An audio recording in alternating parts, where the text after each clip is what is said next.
Hi, I'm Maggie Gyllenhaal. I'm the director of The Bride, and I'm on Get Wrecked with Straw Hat Goofy. Wake up, Juju. Time to go to work. All right, can we talk about wake up, I get it, I get it,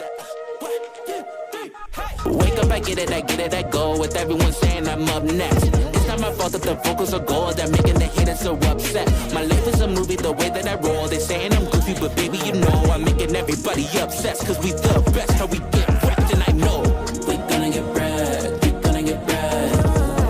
We're gonna get bread, we're gonna get bread. We're gonna get bread, we're gonna get bread. What's going on, everybody? It's your boy Juju Green, aka Straw Hat Goofy, your movie guy, and I'm here with I'm kind of nervous right now. I'm a little shaky because she's kind of a legend. She's been in this game for a minute. She's directing now. I'm here with Maggie Gyllenhaal, the director of The Bride. Thank you so much for talking to me today. This is a dream come true for me. My pleasure. My God, we just got a little bit into like a separate mini podcast episode talking about Sinners and Pennywise and like all the Penny Dreadful, all these type of things. But the reason why I'm really excited for you to talk to me today is because like I've been watching your work like for a while. Obviously, we have a Dark Knight poster like right outside.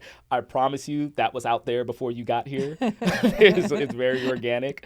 But I saw your movie The Bride, and it is absolutely wild. It's bonkers. And I saw it in IMAX as you intended.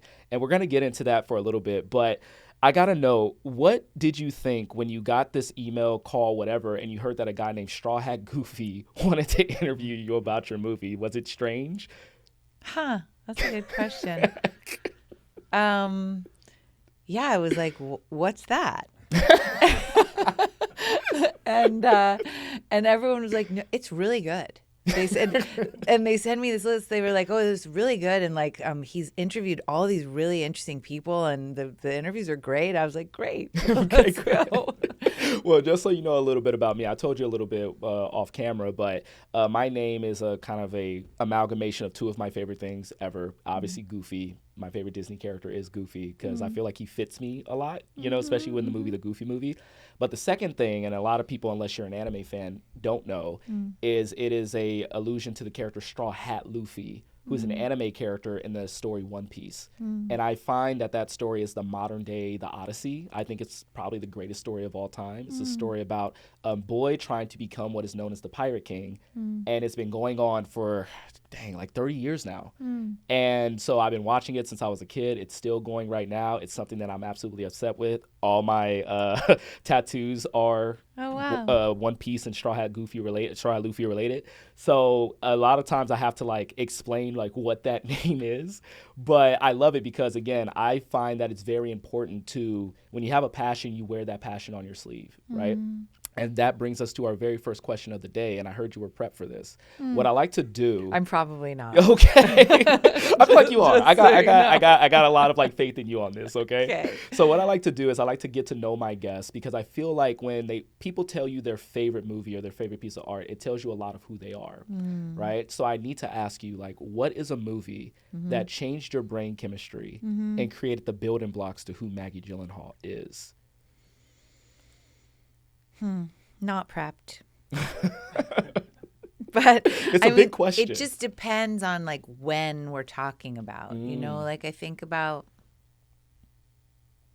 you know, what I think is interesting is like when you start to have your own taste, you know, like I was thinking recently about, the Eurythmics song "Sweet Dreams Are Made of This," and I was a little kid when that song was on the radio, but like I was sort of like, oh yeah, I like what everyone else likes. I mean, I was probably like 5 or something, right, 6 years old. But wait, why? What about that song? Like that song I like. You know That's your song. Like, yeah. It belongs to you. Or like, I don't know, when I was in high school, I grew up in LA. I haven't lived in LA in a very long time. Nice to meet you, LA native. Yeah. It's not I a lot wasn't of us. born here, but I did right. baby through high school and then I left. Oh, then you're a native. That counts. I mean, I am a native. Yeah. But anyway, I mean, that's the truth. I am. But like when I was in high school here, I remember, you know, starting to just go see movies with my friends on my own. And I loved Quentin Tarantino. But like, why? Why would I love Quentin Tarantino? You know what I mean? It just happened to be that those early movies, that they really spoke to me. I think that they totally influenced The Bride. Yeah, really. Oh, I could see that too. Right? I could totally see that. That kind of energy, that kind of rhythm, maybe. And but you know, if you asked me like way early, what influenced me, it'd be, you know, something completely different. But I don't know, maybe some of those like early, I remember seeing Pulp Fiction and just going like, this isn't me. This isn't the movie I would make. This isn't exactly. Yeah, it's not like what I wish I could make or something like that, but I like it. You know, speaking to me. You know, I mean, that's what the brain chemistry question is for, right? It's like not necessarily something that you said, this is what I want to do, but it's something that speaks to your soul, something that like almost like imprints itself on you. And it's almost like that. It's like a battery almost, right? It's like an inspiration battery is what I like to call it. But like I could also say from when I was like 7 and Jake was 4 and we used to watch Singing in the Rain all the time. Favorite musical. And we would just be like, Jake and I together could do the whole movie for you. You know, that's completely different than Quentin Tarantino, right? But also, I loved it and imprinted on me in some way that hasn't gone. Yeah. See, it's making a lot of sense that your favorite movies were Singing in the Rain, especially when we talk about The Bride and like Pulp Fiction. And Pulp Fiction too as well. And let me throw one more in there. Yeah. Another thing I remember, the same kind of time, like 16, living in LA, going to just see the movies that were on at the time in the movie theater because there was no other way to watch movies then. I went to see, and this also goes right into The Bride, I think. I remember going to see The Piano, the Jane Campion movie, and I just never seen anything like that before. And I think it had this really intense impact on me. I think partially because it was made by a woman. Yeah, okay. And I'd never seen anything in a language like that before. Right. I think language is like very important when it comes to like the movies that we watch and the movies that imprint themselves on us. Yeah. I've used this example before. A movie, and I'll use 2 examples here. A movie that definitely changed my brain chemistry. One was Spider-Man 2, Sam Raimi. And, you know, back then, like, you know, my uncle introduced me to superheroes, so I kind of knew them from, like, the cartoon sense, the comic book sense. But that was the first movie that I watched where something that I thought I knew could be told in a completely different way, right? Like, you know, especially that movie came out, I want to say 2004, so I was 12 years old, so I'm just coming into my teenage adolescence. And so I'm understanding what responsibility is and the idea of doing what you have to do and sacrificing what you want to do is like the most important thing that you can do, right? And the fact that Spider-Man is teaching me that in a way that like I never picked up on when I watched the Saturday morning cartoons, that's what changed my brain chemistry. It was like my hero is real, right? He had the crappy apartment, he couldn't get the girl, he was struggling in school, but he still did everything that he can to like save people. So like I've always tried to, when I talk about brain chemistry and imprinting, like that's something that I try to live up to in my life as a person. Right. And it's that movie that did it for me. It's just something that like makes you think. Yeah. Or maybe makes you think differently.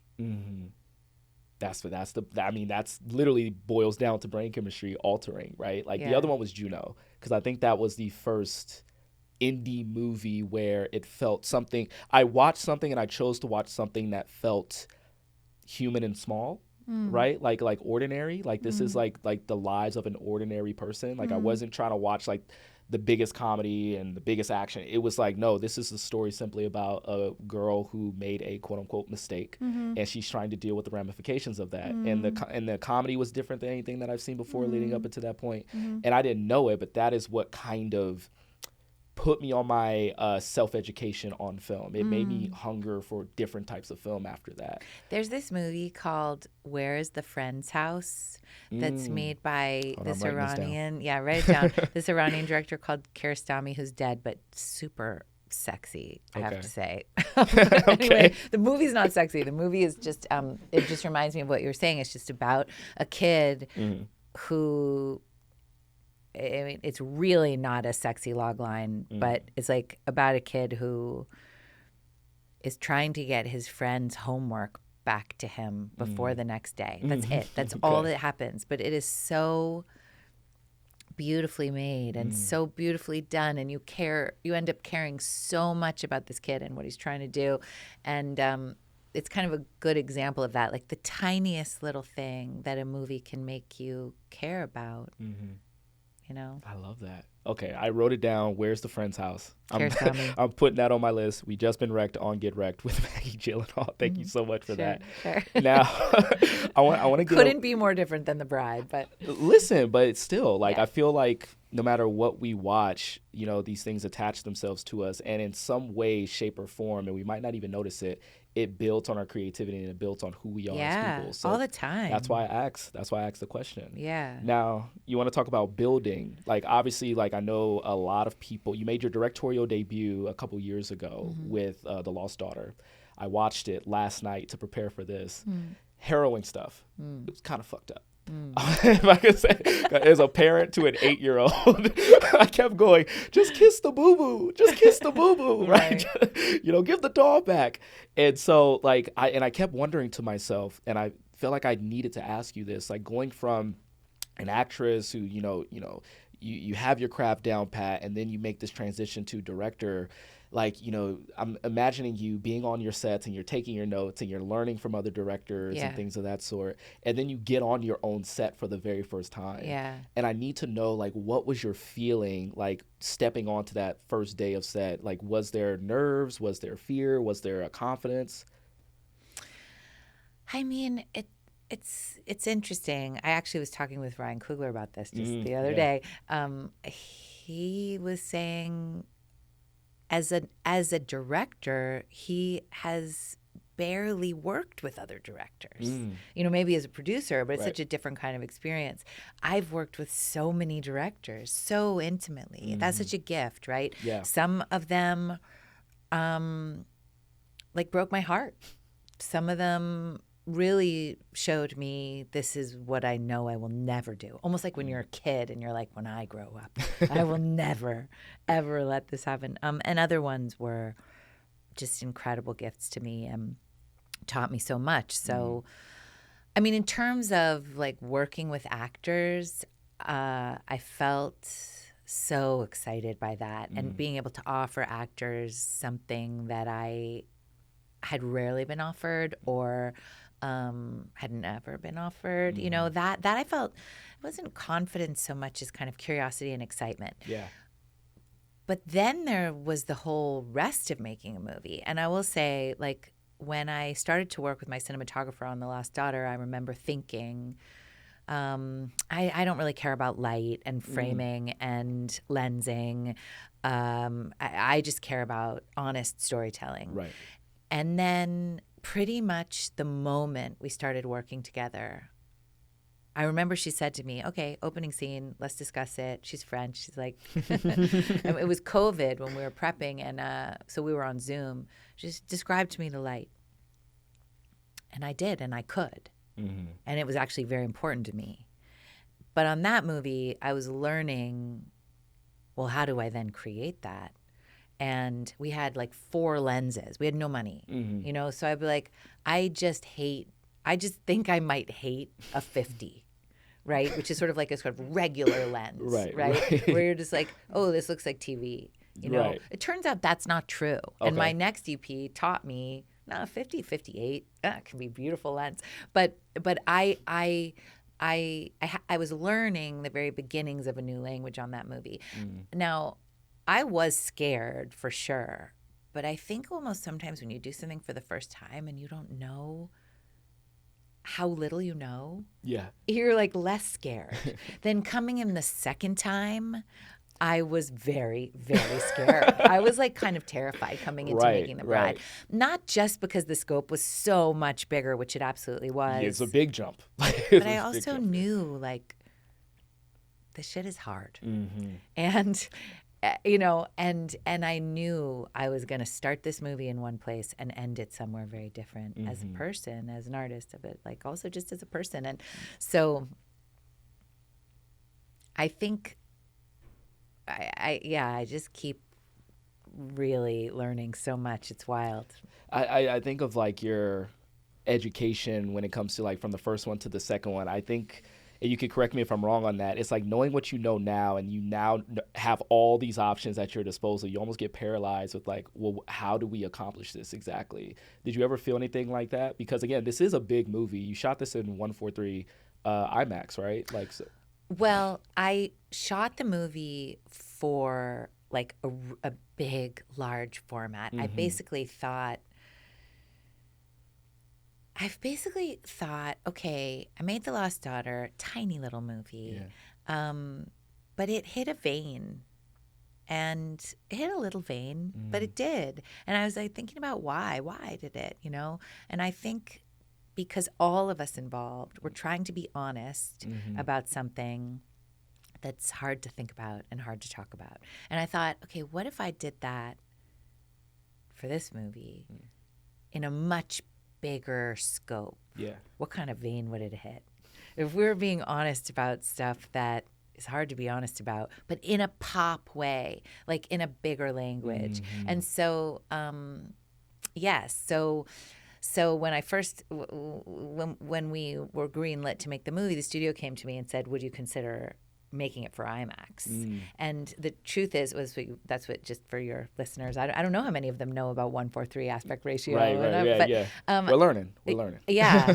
I didn't know what it meant to shoot something for IMAX, really. I mean, as you mentioned, I was in The Dark Knight, which was one of the first films, I think maybe the first film to have changing aspect ratios in IMAX, which for your fans means just that, like, you could choose to watch The Bride in its native aspect ratio, which is 2:39, basically widescreen, like the way you think of like classic 70s movie, 80s movie. Right. And I thought that as a native aspect ratio was really cool, because here it's a movie about monsters. It's a movie about the people who do not fit inside the box. Let's shoot them like they're epic movie stars, which they actually are. But and they're monsters. Let's make them monster. Let's celebrate the monstrous. But if you go see the movie in IMAX, most of the IMAX screens will mean that not all of the movie, but in certain special places that we've chosen, and we can talk about why, the movie will grow from being in this widescreen format to filling the screen vertically. Just it will like expand, and you'll get all this different information. And then in just those special couple of full IMAX experience screens, it will then grow even more. And in our film, if you go see it in 1:43 IMAX, there are parts of the movie that we've chosen to make just slightly smaller in 1:90 IMAX, and parts that we've kept in the native format of 2:39 IMAX. So we use the changing aspect ratio as a part of the storytelling, as a part of the filmmaking, to help tell the story.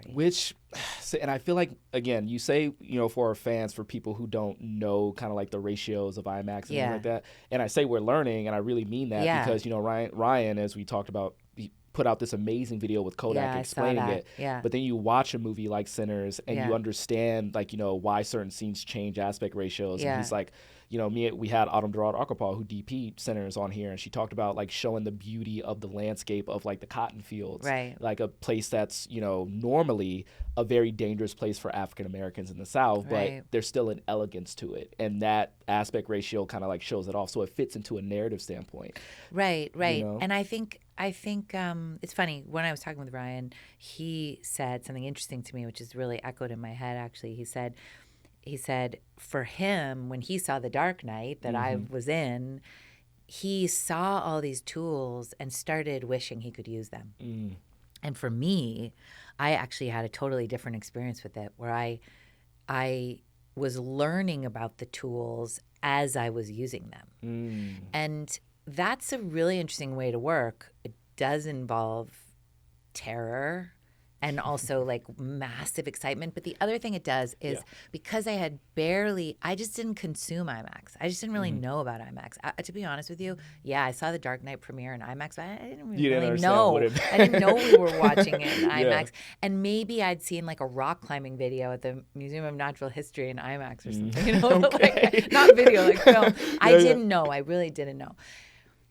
And because I didn't know what had kind of come before me, when I then in my own mind alone imagined what am I going to do with these tools? It turns out that what we did with them is unusual and hasn't been done before. Yeah. And now I want to get into a certain scene that is shot in that like a beautiful format. And it's don't want to spoil it. It's a great dance sequence in it. And I started doing this thing, and I did this last year. It was my first one last year. I'm going to do it this year. And you gave me my first one. I'm compiling a list of my favorite sequences of the year. Oh, cool. And there's a scene in The Bride, the dance sequence, and I'm sure you know what I'm talking about, at the ball or the gala, whatever you want to call it. We call it the ballroom. The ballroom? The ballroom scene is bonkers. It's incredible. And the way I was don't like that word. I'm just going to be honest. What does bonkers mean? Bonkers? Yeah. It can mean a bunch of different things. It's like wow, right? It's like this is insane. Wow, I love. Yeah. But bonkers implies that it has to me. Yeah. And you might not be meaning this. Okay. But when I hear bonkers, I think like it's just crazy. Like it, and that ballroom scene has so much intentional purpose. Yes. You know? Yes. Like if it were bonkers, it would not work. It would just, it's almost like a cacophony of just movement and sound. Bonkers, and, right? Like but bonkers, in fact, it's so threading such a, you know, it's actually like this isn't very hot either, but it's like needlepoint. You know, it's like very carefully considered. I mean, the blocking is insane in it. Yeah. It's absolutely insane. The way, like, because, you know, and again, when I say bonkers, then the best way I could describe it is like the first time I saw Avatar for the first time. And it's like what I'm seeing right now is like new. It's new. Well, I like that. Well, there it is. Right? and I feel when I describe this scene, right? Because you have almost like a. And I'm going to, like, talk about Jessie Buckley's performance here. And I don't want to, like, her performance is absolutely, like, amazing. Like next level. It's next level amazing. Like, have you ever seen anything like it? There's a level of rebooting that she's doing in the movie. Interesting. And then as she, like, comes into her own and she becomes fully realized, because I feel like the big theme about this movie is, like, the search for identity, and you see her, like, finding that identity. Yes. And I feel like in that moment, like, she's owning shit, she's doing shit. And that moment is the culmination of that, right? And so I look at that scene, and it almost feels like how these, like, things that are coming together just snaps into the center of this gigantic, like, awesome scene. Right. And that's what makes it my favorite scene, because you look at everything that came before, and it's just, oh, we're figuring these things out. What is life? What is this? What is love? What is... and then, boom, like, no. Right. Movie star. Like, we're it. Like, this. Like, almost like if you're making a fire... Have you ever made a fire and like? I've never made a fire. No. I've never made a, have you made a fire? Yeah. I've never made a totally fire. have. Well, there's like a thing where that's so fast. Say outside? No, I don't do. Are we talking on the stove? Like, I don't do outside. I made eggs. That's, you know. Well, there is a thing that can happen where if you have coals in a fire and you put like a bunch of paper in there and some wood on it, and then you just like wait. And it gets kind of hotter and hotter and hotter and hotter and hotter and hotter. And then you start to see the smoke come. Actually, we kind of use this a bit in the reinvigoration sequence. The smoke starts to come and the smoke starts to come and it's hotter and hotter until it combusts, you know? Yeah. And I think that's sort of like what that ballroom sequence is. And I love that sequence. And I think when we talk about, you know, I think you've already kind of like alluded to this, when these characters are kind of like almost these larger than life movie stars, because they are in the annals of pop culture, they are larger than life monsters. Yeah, like but part of a mythology. I think it's a beautiful thing that these larger than life monsters they want to be movie stars in their time. I think that's really, really cool. And for that moment to give them a chance to kind of do that, and then the mob comes in and like ruins it, I was like, oh wait. I think it's interesting. My movie has a lot of movies inside it, right? Movies within a movie, and I did that because Frank, and like we can just be quick clear up, like I call him Frankenstein, I call him Frank because, as opposed to Frankenstein's monster, because he would never call himself Frankenstein's monster, you know, and he says early on, he says my name is Frankenstein, and my father's name, which this is so sad to me, like that he thinks of Dr. Frankenstein as his father. So Frank is so lonely, is so alone, that his only relationship, the only connection he has, is with this star in the movies. And that's the kind of thing that happens, right? Like where We might think we have a relationship with somebody in the movies, but they Right. don't know us. It's the parasocial thing. Right, You know? right. Someone else used that word with me. I'd never heard that before, but I think got that like, so Frank has this relationship with this movie star who has no idea who he is, and in some ways wishes he could be in the movies. In some ways wishes he could be a movie star, but really, the real love, the real connection, comes from getting away from that fantasy and getting into who these people or these monsters actually are. Yeah. You know, that's how they actually connect to each other. Well, something that I found very interesting when it came to the relationship between Frank and the bride, and there's, I'm not going to say who said it, but there's a quote in the movie that says that, you're welcome, Craig. There's a quote in the movie that says, is it a horror story? No, something scarier. It's a love story. Yeah. Could we talk about like the complex concept of love in this movie? Because I feel like when it comes to their relationship, Frank just wants some form of connection because connection is like the best thing that you can get in life. But what he ends up doing, in my opinion, is he tries to manufacture her identity and take advantage of the fact that she's nonetheless she doesn't know anything. And that's the tragic thing for me, where I say, like, in your bid to get connection, you're manufacturing something that's fake, a love that's fake. And that's the scary thing for me about love. That's what the horror story of love comes from.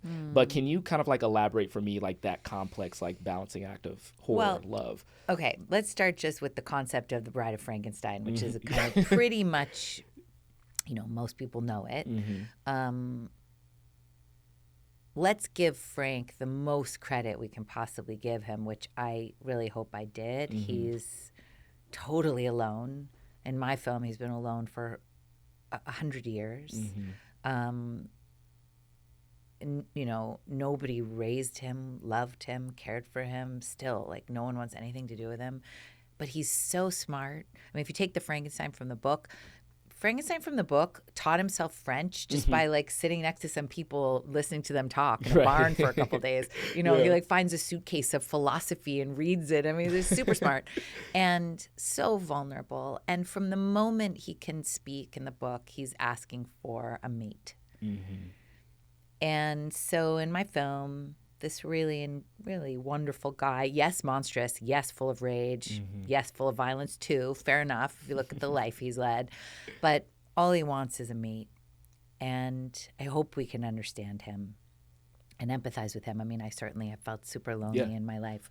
But what about her? And that's the question that, like, the original movie, if you've seen the original Bride of Frankenstein. I haven't seen it, but okay, she's in it for 2 minutes. It's like less so in the book as well, right? She's not in like, it at all. She's barely in it. No, he doesn't. No. Yeah. He doesn't get a bride. He doesn't get a bride. There's no bride in the book. Okay. No. Okay. No okay. bride in the book. And then he just movie, wants one. And then in the movie, he gets one for 2 minutes. She doesn't speak, and then the movie's over. She like hates him, and then like that's like. Well, right? she's kind of that is the most interesting thing to me about her. I mean, she's kind of amazing, even though she's in it for 2 minutes. Elsa Lanchester, who plays the bride, she wakes up with such a sense of herself and such a sense of like, what the fuck, from the, because she's, I mean, can you imagine? It's like an awareness of like something's wrong. I don't like this. The fuck is that? Like, one of those things. Yeah. But I think that my whole movie is basically saying, what about her? And so then, of course, to put on top of that, and it's an epic love story. She, right, like you say, she gets brought back without asking to and has no memory and gets told a lot of lies and is trying to find any kind of center, and is trying to ultimately, like you say, find out who she is. She doesn't even have a name. He lies to her about everything.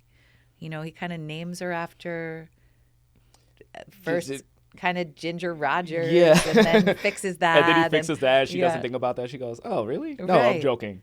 It's Penny. It's Penelope." Right. So the whole thing is built on something that is a lie. But as you say, it's a lie that's based out of like loneliness. Yes. It's just and wanting strictly, connection. He's trying very hard to Yes. keep her. Yes. Because, when, again, don't want to spoil too much, but I think the biggest similarities between the previous film and this film is that when she wakes up, she wants nothing to do with him. She's like, Right. who's this guy? Right. Like, I don't belong to this person, right? Right. Which we can get into a whole conversation of like the term of the bride and like that being a sense of belonging, Yeah. and then like her taking it as a sense of ownership for herself. Appropriating it. Yeah, and I love that. I absolutely love that. But there is like again, like you said, a tragedy of like, I just want you to, I'll say anything to keep you around. And then yes, it comes out of love. It comes out of Mm-hmm. need. And the irony is like he wants connection so much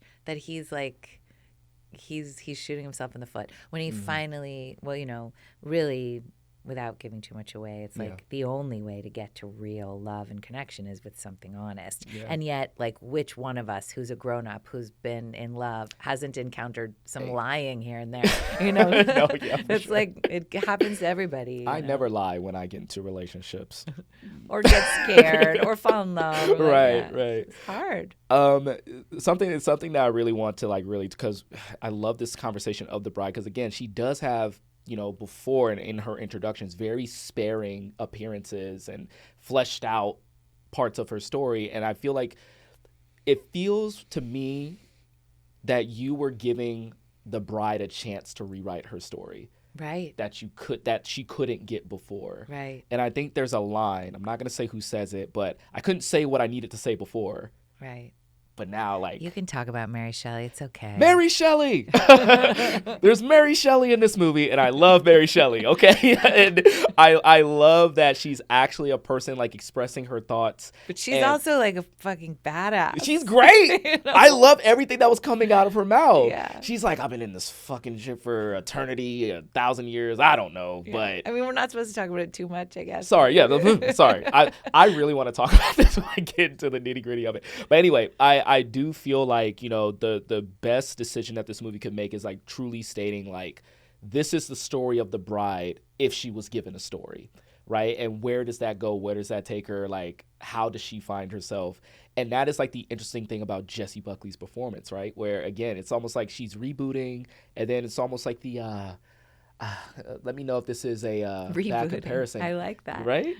It's good. Thank you. I have winners every now and then, but it gave me the same type of love that I got from Emma Stone in Poor Things, right? Like, it's the learning, it's the journey, it's like going on this personal odyssey, right? Now, I want to ask you, because when I first heard about this movie 2 years at CinemaCon, the thing that I was already bought in, best log line that I've ever heard, it's Bonnie and Clyde meets The Bride of Frankenstein. I said, fuck yeah, I'm on that. Like, I need to see that. Can you talk to me about pairing the bride's story with, like you said, it's a movie within a movie, but specifically that Bonnie and Clyde element? That has been such a universal takeaway from the trailer. Everyone's talking about Bonnie and Clyde. I wasn't specifically thinking about Bonnie and Clyde, but I was thinking about, I guess I was thinking about what happens when you don't fit in your box. That's really what started all of it. Yeah. One of my daughters was going through a period of time where she was just not fitting in her box, and I loved it. I thought, I was so proud of her. This was a few years ago, and I was thinking about that. When I started thinking, I guess, about what's punk.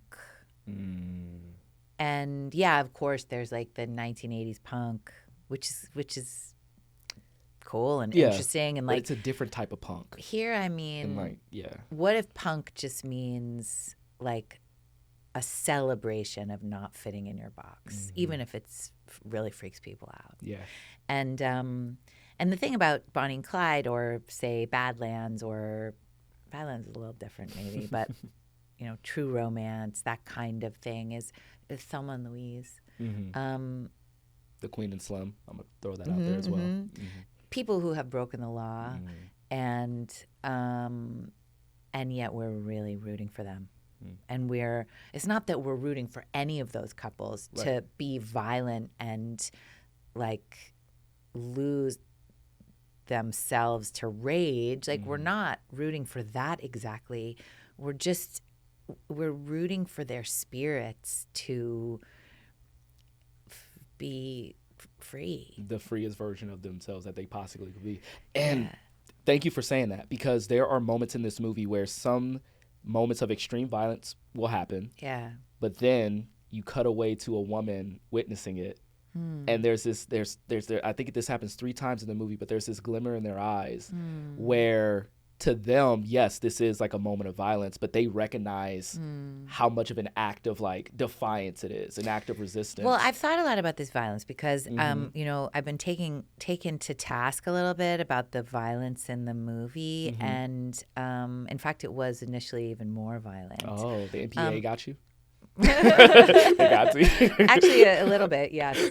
But I have a few things to say about this. One is I was talking to a girlfriend of mine about having to take some of the violence out, who had seen the movie early on. And she said, I wonder if you were a man, if it would be having the same reaction to people. Because, I mean, the movie is not that violent. No. I mean, it's just not like based on like compared to even like Guillermo's Frankenstein, where he's like chopping limbs off, you know, just them. Casually got these limbs with like in his a butter hand, right? knife, you know, and you have to. It's like that's. I was screaming and covering my eyes, like we didn't have I anything went like a few that, times with right? that one, And yet I think a few things about it. I think one thing about the violence is I really tried to make it have consequences and be human. Like there's the stormtrooper kind of violence, right? Where you're just like, they all have white masks on and you just Wilhelm like shoot. scream. Like, you don't care about them. You're like, oh no, you died. You know? But in mine, I hope that every time that someone is killed, that you've connected with them enough, even people who we only met very, very briefly. I hope that I've set the circumstance up that you, and I watch people kind of jump or suck their breath in when someone is killed who we really barely know, because I wanted to feel like there is a major consequence to violence. And I feel the same way about the sexual violence. There is sexual violence in the movie. Again, it's not crazy, but I think it has an impact, and that's because I think like if you show sexual violence in a way that's kind of gentle and light, it becomes gratuitous. Right. I think it has to feel terrible and brutal, and in order to say the things it's trying to say. And there's a moment in the movie involving a very violent curb stomp that gives me all of that, right? But again, that comes out of a place of the person doing the curb stomping was pushed to that point. So that's where the rooting of it comes in. But then you also have to know, okay, he's been through this before. Now they gotta get out of there. Yeah, it's a tough one because right? Frankenstein is also gotta be Frankenstein, right? I mean, he's full of rage. He's full of violence. Right. Why? So many reasons that we can all relate to and all understand. But I think we are all... There are streaks of monstrous in all of us. Absolutely. So, you know, he's got to do some things where you're like, oh, shit, he's a monster. Oh, yeah. He has the strength of like 10 men. and he's trying not to be a feral wild animal. And he's trying and he's succeeding so much of the time. But don't fuck with his girlfriend. But don't fuck with his girl.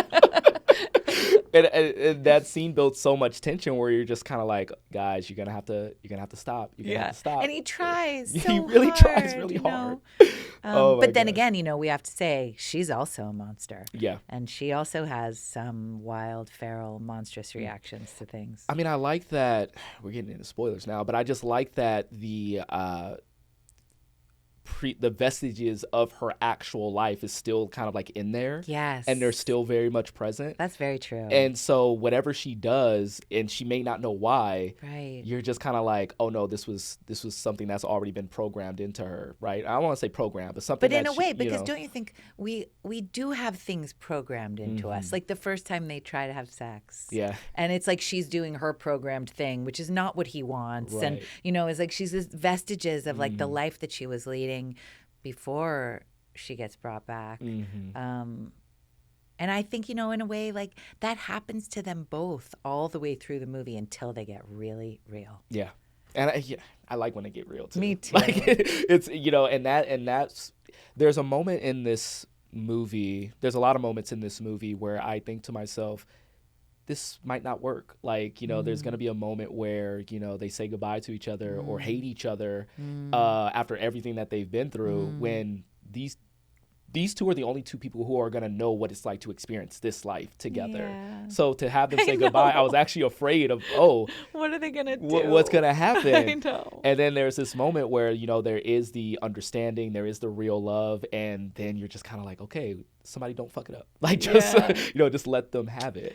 Yeah. Right. But that's the thing about like all the movies you're talking about, Queen and Slim and Thelma and Louise and Badlands and Bonnie and Clyde, you know, there's that feeling of like, just let them be. Yeah. Just let these people be. They just want to be happy. If you let them be, they're not going to hurt you. The fucking that's all I'm going to say. We can bleep that up. Oh, we have to bleep. I'll be careful. No, it's all good. It's all. I just say that because I know, like, I think I like to give us like a R rating where we get a certain amount, and then I feel like if we ever reach a certain one, that's NC-17. Oh no! So we I feel don't like deserve we're like to be NC-17. Right. You know what? This is The Bride. We could put like the hard R rating on this conversation. It's fine. But going further into like this conversation, and I like that we're talking about programming now. When it comes to the story of Frankenstein's monster and The Bride, the word autonomy always comes up. And I feel like it's so appropriate to talk about autonomy when it comes to a character like The Bride, created by Mary Shelley. I feel like women, the autonomy in women is such a huge and important thing that we should talk about. So can you talk to me about kind of like all these things and all these themes and those like phrases? And obviously I believe this is a conscious decision when you like wrote and directed. Can you talk to me about that and like elaborate on that a little bit more? Well, like I was saying, the whole concept of The Bride of Frankenstein leaves someone with no agency or autonomy, right? I mean, we don't even like think about that or talk about that, you know? I mean, when I started thinking about the story, I thought, wow, this is a crazy puzzle to be me with my mind and make a movie about this. Well, it's going to have to be about this. It's going to have to be about like, what do you do when you feel absolutely no agency? You know, I mean, I think most people, not everybody, but a lot of people can relate to that feeling. And that's what she comes back into the world with. And then, you know, she ends up really kind of representing or empathizing with so many other women in particular who didn't get to say what they needed to say or do what they needed to do. I mean, she, you know, this isn't really giving away too much because you really find this out right in the beginning. But, you know, she before she becomes the bride, she's someone who has been totally silenced. She's someone who's like half dead. Yeah. And just kind of living her life programmed, like you were saying. And it's almost like when she comes back, she can't tolerate that. Yeah. It's like she's already literally lived her life, died seeing that. Yeah. Now there's a second chance at this, and that programming won't allow her to. It's almost like she like what's the word? Like she misfires. I mean, like she can't. She has little electricity things in her brain that make it so she can't stay programmed. She can't stay accepting all of the things that she accepted when she was alive. She just doesn't, which makes her like really punk, really kind of badass. You know, and one of the first things that that she says when she comes back to life. It's this whole conversation where really all she says is, I would prefer not to. Yes. I want to talk about that too. I mean, what do you think about that? I'm curious, I'm curious from your point of view. For me, I have tried to say that sentence in my life, and it is really intense and difficult. Yeah. Yeah. So when I heard that, it immediately kind of tickled my brain because like I've never heard, like, you hear that and it sounds so mundane, but the context of which it is used in the movie and the amount it is, it made me like look it up immediately after. And it comes from a story. It comes from it's Herman Melville, right? Yeah. And the most interesting thing that I read about that phrase is that it's more than just a simple refusal, but it's more of a polite resistance to the framework that's being presented to you.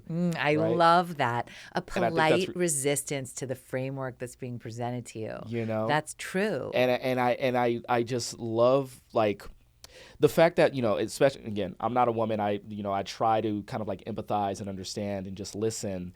And so, I wanted to put myself in the shoes of one, and that is what I assume is just kind of like a constant like thing in your life, in women's lives. I love that you say that, actually, because I want to say, like, I think so many movies that I grew up watching, I'm older than you, so I have a slightly different context. All the movies were made by men, like all of them. And that's okay. So many great movies. There were some women, but like I wasn't cool enough to know about Agnes Varda when I was 14 or something, and so you learn to translate. Okay, I don't totally relate to this woman or this woman or this woman in your movie. You pick apart the pieces. You're just like, okay, there's something in here I can relate to. You take the scraps. You take the scraps. Yeah, but you're saying like you watched my movie and you were like, I really tried to put myself in her shoes. But that is not, and especially on a mainstream level, that is rarely an opportunity that's offered to men. And I love doing it as a woman. I'm not like, I hate translating. I don't. I love, for example, I love Indiana Jones. I love it. I didn't go all the way to like number 7, but like I watched the first 3 Indiana Jones. I love them. Totally male, like masculine, like, but I'm happy to jump in those shoes. I love it. It's just so rare that in a big scope, main, IMAX, big time, you get the opportunity to jump into the bride's shoes and feel what it might feel like to walk around in there. That's what storytelling is meant to do, right? Yes. And I feel like a lot of people, and I'm on the internet, so I see the darkest parts of the conversations and discourse that happens for everything. And I see too many people in my eyes are just watching things just for the pretty colors and explosions and like the big moments versus actually trying to empathize with the experience that they're seeing on screen. Because, and I want to get into this with you as well, like, I feel like actors in a way, like they have their experiences inform the like performances that they're doing, and like that's the real becomes translated, but directors are literally taking things in their experiences and they're trying to tell you something. They're like, I have this idea, this is how I feel about the world, and this is how I'm going to use actors, the DP, the editors to kind of convey all of this. So when I watch movies as a black man, I always try to like say like, okay, sometimes this doesn't work for me because as a black man, I would never be in this situation. Right. Like there's this one movie that a lot of people love, and I'm not going to say I hate, but I just don't get. It's called The Invitation. Oh yeah, I haven't seen it. Yeah, I couldn't tell you the director. I couldn't tell you any of the actors. All I can tell you is that it's a movie about a bunch of college friends reuniting and having like a nice dinner, whatever. And then you notice that one of the couples, they were broken up after like the death of their kid. She gets with another guy who's really creepy. He's wearing all white. He's being very uncomfortably close. And for some reason, he's in this friend group that hasn't been around. He invites another guy who's being like really, really creepy. And as a black man, I'm like, I'm not going to be in that situation. I would be like, what is happening here? And multiple times they're saying like, oh, there's this thing called The Invitation in the movie, which is literally a cult. And they just have a regular dinner conversation about this cult. And then they get surprised when there's literally a Kool-Aid scene where someone drinks it and they start convulsing, and then the person starts shooting everyone. And I'm just like... But you think that's, as a black man, you think it's not plausible, or you think it's just generally not plausible? So as a black man, I have this thing called a black gene. It's the same reason why I never made a fire, because I never went camping. we don't go in the woods. So... I'm sure you've heard it. Jordan Peele made a whole movie called Nope because we will not find ourselves in certain situations. Right, Craig? Yeah. So, and I have to tell you, I saw this movie because there's two The Invitations. Yes, you're talking about there's the vampire one. You're talking about the then, 2015 one. Yes. So that's Logan Marshall Green is in it. Yes. And Karen Kusama is the director. Yes. Okay. So I did see this movie. And how did you feel? It would not be happening to me. You see what I'm saying? It would not be happening to me. But would it be happening to me, is what I'm saying. Would you... How often do you hang out with your college friends? One of them I hang out with. Just one? So, okay. How, if you were put in that type of situation. And people were drinking Kool-Aid and convulsing and stuff and coming in white and being too well, close, I will be out. I'm gone. I will be out before the Kool-Aid even comes out. Me too. There's a level of situational awareness. In certain instances, right? In mixed company, you don't know what's going on, and it's just a heightened sense of awareness that you'll be like, I don't know. I feel the momentum kind of shifting. Now, and this then is you're just like the extreme case and like the first example that I can like really think of, right? But there are moments in film where I necessarily can't relate as a black man, right? Yes. And so, which is why, like, you know, I love movies like The Queen and Slims and The Sinners, and you know, even movies like Dope. I don't know if you've seen Dope, but oh my God. It's a coming of age film about a black kid growing up in Inglewood. And he's not your stereotypical like what is usually depicted, which is the thug and like, you know, street smart kid. He's a geek. He's a nerd. Now that's something that I can relate to because I'm not the most hood guy, as you can tell, but I grew up in Compton, California. But the themes of it is so kind of like universal of like not being able to fit in high school and it fits in with the geeks and everything. So, but for me, that it's like a main line straight to me, I feel. This is right? Listen, I think there is a similarity in that if most of the movies are made by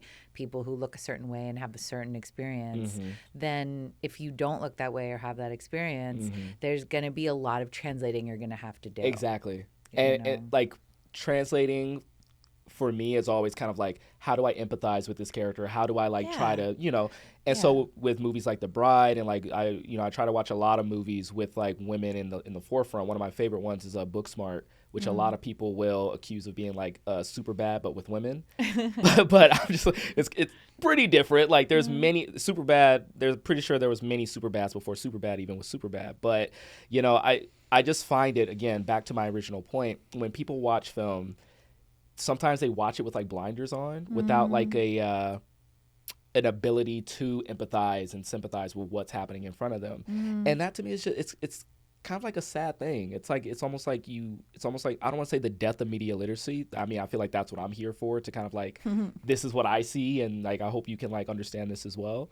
You know, I thought about this a little bit in The Bride. I thought, okay, there's a way to watch this movie, like just get on a roller coaster and watch it just for plot. Right. Okay, this happens and she's brought back to life, and this happens and this happens and this happens, and there's the explosions and there's the car chase and there's the violence, and you could just sort of go from one rung of major plot point to the next to the next to the next. You can watch the movie that way. Yeah.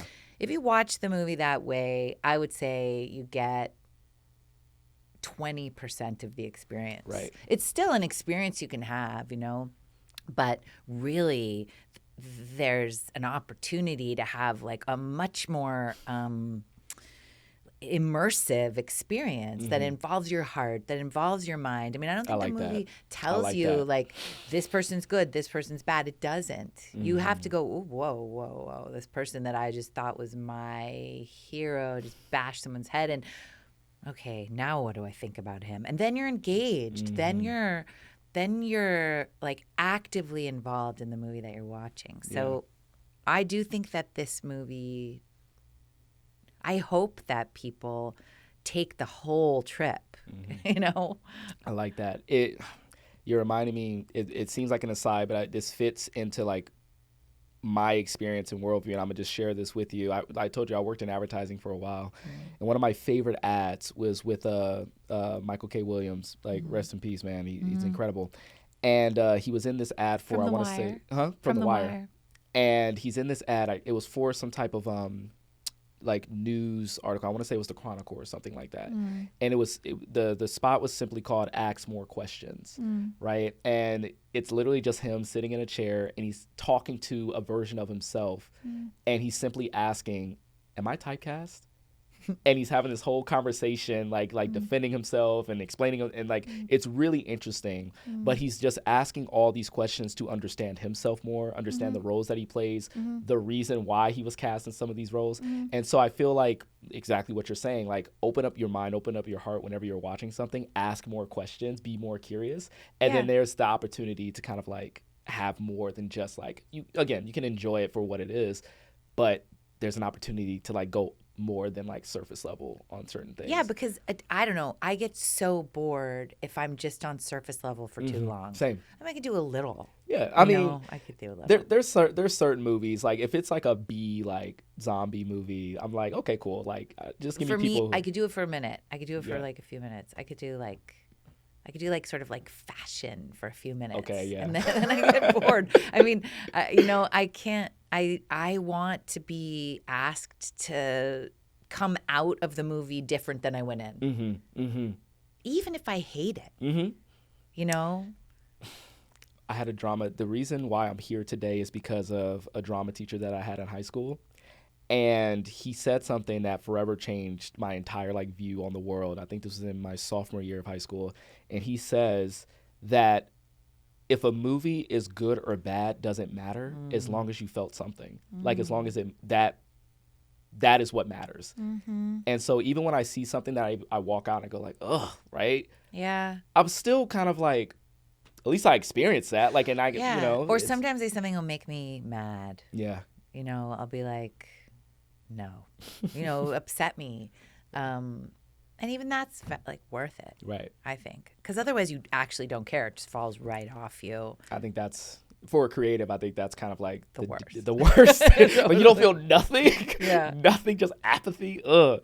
Okay. I got one question for you. Okay. It's a pretty silly one because like, how is it working and directing your brother? How does that relationship Have you met my brother? I've met your brother. You have? I have. I met him 2 years ago at South by Southwest. I interviewed him for South by for Did you like Roadhouse. Him? Sweetheart. Yeah. Sweet. Also, the most piercing blue eyes that I've ever seen in my life. Like he disarmed me. With how like kind and everything that he is, and he was just so kind, so like giving, and like we just had a lot of fun with that. I gotta watch that interview again. I used to watch it for like days on it after we did it. But I just gotta know, like obviously, like you know, you guys are very very close. You talked about how you used to watch movies together and things of that sort. Yeah. Now that you're a director and you're directing him, what is that relationship, that professional dynamic like? Does he rib you like, okay, boss, like? He, you know, it was really great. We had acted together in Donnie Darko and just like a couple scenes when we were so young. One of my favorite scenes of all time, by the way. You're such a fuck ass. Yeah. You suck a fuck. Yeah. I quote that all the time. It's so funny that scene made such an impact. You know? Great. It's like, but I didn't ask him to do it. As you know, it's kind of a small part. Right. It's a cameo. I didn't ask him to do it until I was sure that it was the right thing for us, you know? And then when I was sure it was, and I asked him and I could tell he also thought, yeah, it's the right thing to do. We just had such a great time. He was he's funny in the movie, but he was, was so much more of it just because we would, you know, shoot like the whole scene that Ronnie Reed was in. Ronnie Reed plays, Jake plays this character, Ronnie Reed, who's a movie star within the movie. And so we shot some of his movies. And I would laugh so hard, I would be crying. I would just have like tears streaming down my face. But also I just was so delighted to be like making something on this scope, this size together. Me and my brother and my husband. Yeah.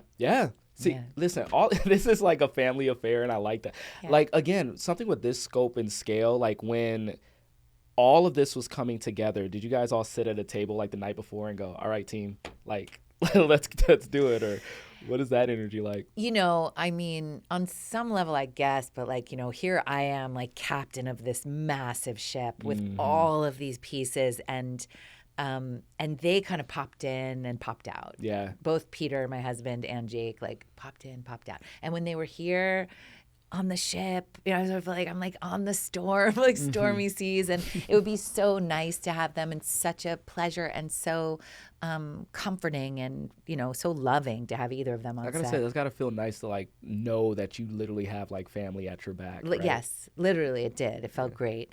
But then I'd be like, see ya, like I'm back to sea, you know what I mean? Because it never stopped for me. Right.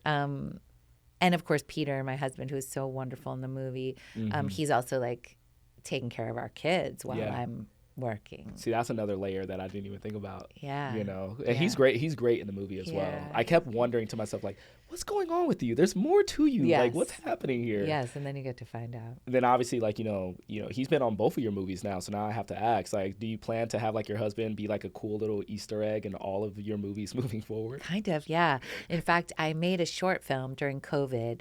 Netflix did this little series of short films, which was actually the first thing I ever directed, super on the cheap, just during COVID, when you were like actually having to quarantine. Okay. So it's just me, Peter, and our girls made this movie together, and a friend of ours who we snuck in to shoot it. Okay. And so he starred in that first short film, then The Lost Daughter, then The Bride, and then I just made another short film, like really off the cuff, last week. You working. And Peter's in that too.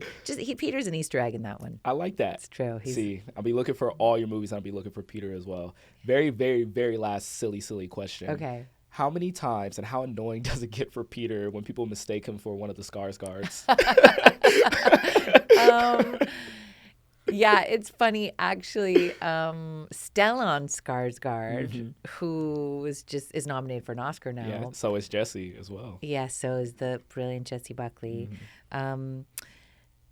Stellan Skarsgård, we ran into recently, and Peter said to him, you know, I'm always mistaken for one of your kids.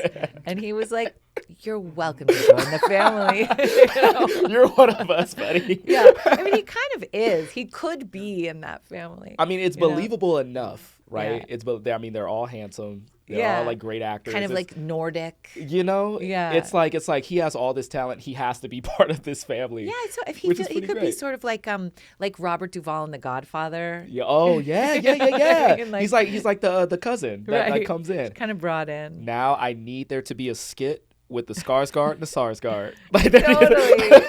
That could be like a That's cool. so good. An SNL skit. I like that idea. Totally. Listen, I'm pitching it. I don't care who takes it. Pick it up. All right, just give me a story credit. That's all I need.